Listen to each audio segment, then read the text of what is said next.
உங்கள் வேண்டுதல் அனைத்தும் நிறைவேற்றக்கூடிய ஒரே ஒரு தலம் இந்த தலம் தாங்க. அது எங்கே இருக்குது, அதோட சிறப்புகள் என்ன அப்படின்றத பற்றின பதிவு தான் இன்றைய தினத்தில் நம்ம பார்க்க போகிறோம். வாங்க பதிவுக்கு போகலாம். பதிவுக்கு போகிறதுக்கு முன்னாடி நம்ம அறிவோம் ஆன்மீகம் சேனலை இது வரைக்கும் சப்ஸ்கிரைப் பண்ணாதவங்க மறக்காமல் சேனலை சப்ஸ்கிரைப் பண்ணுங்கள்.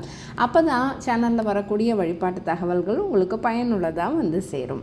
பதிவுக்கு போகலாமா? வாய்ப்பு கிடைத்தா ஒரு முறையாவது இந்த கோயிலுக்கு போயிட்டு வாங்க. கண்டிப்பாக அவரோட அருளை பெற்றுவாங்க. வேண்டுதல்கள் அனைத்தும் நிறைவேறக்கூடிய ஒரே ஒரு திருக்கோயில். அப்படிப்பட்ட கோயில் எங்கே இருக்குது அப்படின்னு பார்த்தோம் அப்படின்னா, உலகம் முழுவதுலேயும் இருக்கக்கூடிய சைவ வைணவ ஆலயங்களில் எதை எடுத்துக்கிட்டாலும் நம்ம முதல்ல யாரங்க வழிபடுவோம்? முதற்கடவுள் விநாயக பெருமான் தாங்க. அவருடைய திருக்கோயிலை பற்றி தான் இன்றைக்கி நம்ம பார்க்க போகிறோம். எந்த நல்ல காரியத்தையும் தொடங்குவதற்கு முன்னாடி பிள்ளையார் செழிப்போடும் நம்மளோட மரபு காலம் காலமாக தொடர்ந்துட்டு வருதுங்க.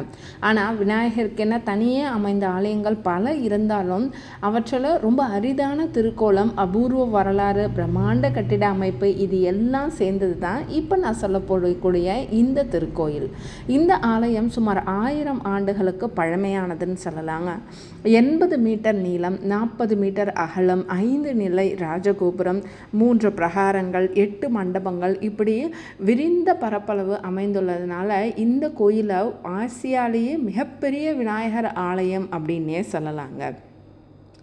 இந்த கோயிலுக்கு ஒரு சிறப்பு பெயர் இருக்குது, அதை நான் கடைசியாக சொல்கிறேன். விநாயகரோட 32 வடிவங்களில் 8வது வடிவம் தான் உச்சிஷ்ட கணபதி அப்படின்னு சொல்கிறது. இங்கு அவர் ஒரு மிகப்பெரிய திருக்கோலத்தில் நமக்கு காட்சி தராருங்க.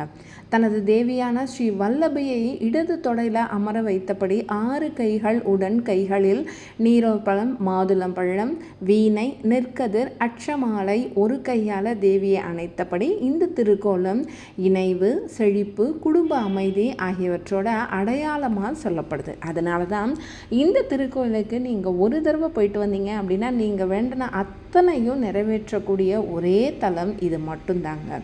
இந்த திருக்கோயிலுக்கு மேலும் ஒரு சிறப்பு என்னென்னா, சூரியனே தரிசிக்கக்கூடிய அற்புதம் அப்படின்னு சொல்லலாங்க. ஒவ்வொரு ஆண்டும் சித்திரை மாதம் 1, 2, 3 தேதிகளில் காலை நேரத்தில் சூரிய பகவானோட கதிர்கள் நேராக விநாயகரை தொட்டு வழிபடும் அரிய நிகழ்வு இங்கே நடக்குதுங்க. அந்த நேரத்தில் விநாயகர் தங்கம் போல் ஜொலிக்கிறதா சொல்கிறாங்க. இந்த தரிசனம் கிடைத்தா துன்பங்கள் நீங்கும், வாழ்க்கையில் ஒளி பிறக்கும் அப்படின்றது தாங்க நம்பிக்கை. அந்த டைமுக்கு நீங்களும் போயிட்டு வாங்க. உங்களோட வேண்டுதல்கள் அனைத்தும் நிறைவேற்றுவார் விநாயகர். இந்த ஆலயத்தில் வழிபட்டால் புத்திர பாக்கியம் கிடைக்கும், கணவன் மனைவி ஒற்றுமை வளரும், திருமண தடைகள் நீங்கும், பிரிந்த தம்பதியர் ஒன்று சேருவாங்க அப்படின்றத பக்தர்கள் அனுபவபூர்வமாகவே இங்கே நிறைய பேர் சொல்லியிருக்காங்க. ஒவ்வொரு ஆண்டும் விநாயகர் சதுர்த்தி தினத்தை முன்னிட்டு 10 நாட்கள் ஒரு பெரிய திருவிழாவே இங்கே நடைபெறுங்க. இந்த காலத்தில் உச்சிஷ்ட கணபதியை வழிபட்டால் செல்வம், வளம், வெற்றி அப்படின்னு அனைத்து உங்களுக்கு சேரும். விநாயகர் சதுர்த்தி தினத்தை மட்டும் இல்லைங்க, ஆண்டு முழுவதும் நீங்கள் எப்போ வேணாலும் இந்த திருக்கோயிலுக்கு ஒரு தடவை போயிட்டு வாங்க. கண்டிப்பாக சகல சௌபாக்கியங்களும் உங்களுக்கு அருள்வார். அப்படிப்பட்ட இந்த திருக்கோயில் எங்கே இருக்குது அப்படின்னு பார்த்தோம் அப்படின்னா, மணிமுத்தீஸ்வரர் உத்திஷ்ட கணபதி ஆலயம் தாங்க இந்த திருக்கோயில். திருநெல்வேலியில் தாமிரபரணி நதிக்கரையில் அமைஞ்சிருக்கக்கூடிய ஆசியாலேயே விநாயகருக்கென்று கட்டப்பட்ட மிகப்பெரிய ராஜகோபுரத்தை கொண்ட ஒரு பழமையான கோயில் அப்படின்னே இதை சொல்லலாங்க. இந்த தல இறைவனை நீங்கள் வழிபட்டுட்டு வந்தால் எல்லா குணமுள்ள வாரிசுகள், குழந்தை வரம் கிடைக்கும் அப்படின்றது ஒரு அசைக்க முடியாத நம்பிக்கைங்க. ஒரு முக்கியமான சிறப்பு தகவல் என்ன அப்படின்னா, குலதெய்வம் எதுவென்று தெரியாதவங்க கூட இங்கே வந்து வழிபடுறது தான் அவங்களோட வழக்கமாக கொண்டு இருக்காங்க. கண்டிப்பாக ஒரு முறை இந்த திருக்கோயிலுக்கு போயிட்டு வாங்க. இந்த திருக்கோயிலோட கரெக்டான இருப்பிடம்னு பார்த்திங்கன்னா, திருநெல்வேலி சந்திப்பு பேருந்து நிலையத்திலிருந்து வடக்கே சுமார் 3 கிலோமீட்டர் தொலைவில் வண்ணாரப்பேட்டை வடக்கு பைபாஸ் ரோட்டுக்கு கிட்ட இருக்கக்கூடிய தாமிரபரணி நதிக்கரையில் தாங்க அமைஞ்சிருக்கு இந்த கோயில்.